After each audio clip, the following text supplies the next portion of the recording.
a concern about the lack of unity among church leaders and churches in my experience. And when I go to different meetings where there's a diverse people group, leaders gathered, I see an elephant in the room. We don't have a framework to raise those issues, difficult issues, and engage with it in a constructive manner. So because it is messy, we avoid it altogether and we pretend that that idea doesn't exist. But the more we ignore it, the more it creates division and kind of really prevents our biblical standard unity in our churches. And the second concern was the extremism in Britain, whether it is extreme Islam as well as right-wing extremism, and how that extreme ideas is fueling one extremism is fueling the other, and how that has actually created this toxic narrative in the public arena and make kind of animosity between the host nation and the international community who have come here. And what's really concerned me was how the second and third generation of the migrant community were vulnerable to those ideologies. If you remember, almost all terrorism incidents that happened in Britain was committed by the second and third generation of the migrant community who have come here, who are born here. So, so I was asking, how? I mean, what made them to consume this extreme ideology and come to a place where they harm themselves to harm the country? That was really a big concern. So as I closely look at it, I realized that the second and third generation have an issue, a problem, kind of some kind of a very disempowering struggle within them. That is the issue of identity. In my experience, I realized that the second, the third generation of the migrant community struggle, who are born in this country, struggle to say, this is my home, I'm Britain. And then they go to their family's country where their parents came from. And they go there and the culture is different, the language is different. So they don't feel they belong here, and they don't belong here, or they struggle to say, I am British and this is my home here. So that it's this ruthlessness, it's this very disempowering identity crisis made them vulnerable to those extreme people, those who have come to them with extreme ideology and with a sense of belonging, a sense of identity, giving them that kind of, they become an option, and that vulnerability created opportunity for those extreme ideologies to feed in and to turn them into that. So I saw how that became a big concern to me, and also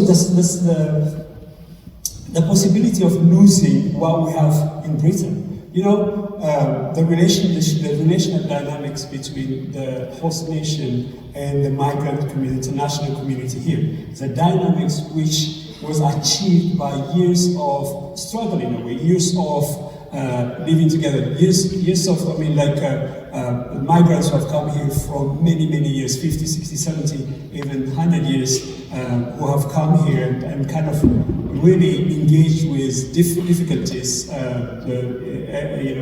whether it is the Caribbean community or the Asian community who have come here and struggled and kind of paid the price and lived out and kind of contributed to the betterment of Britain in that way. And the biblically infused British values that made living together possible.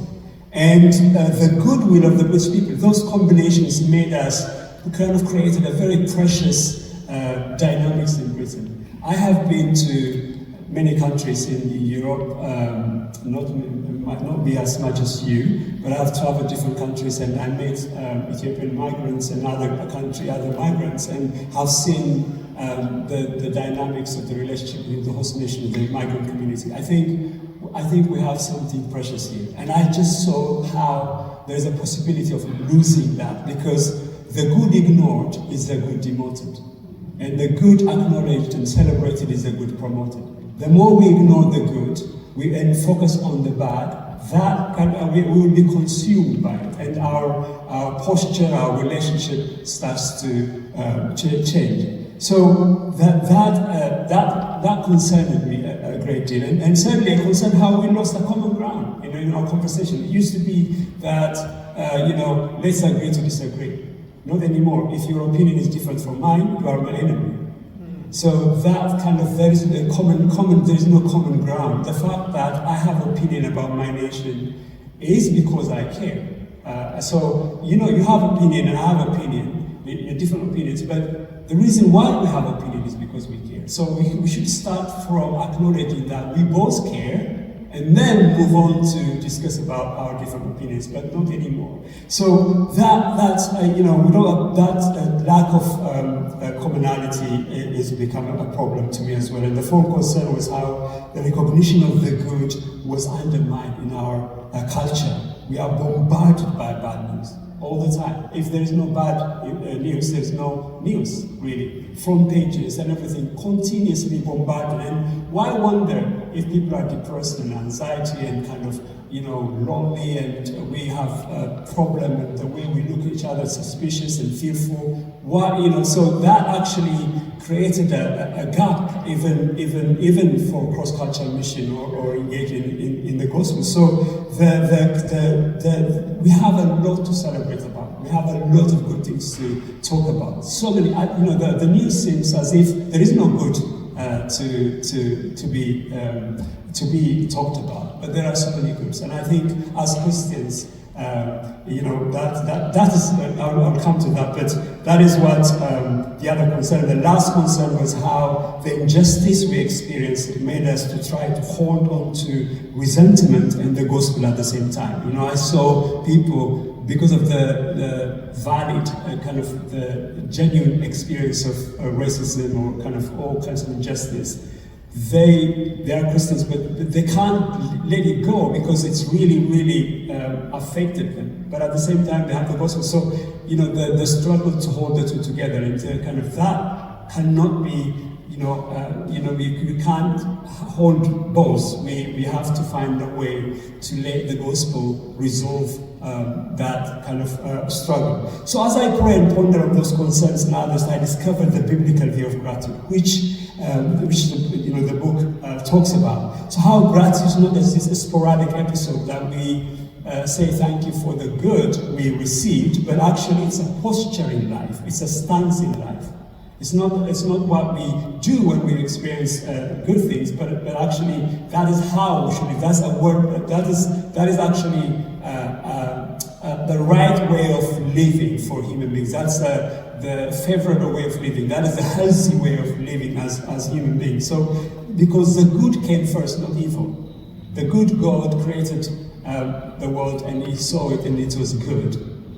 And the goodness of God is intrinsic to nature.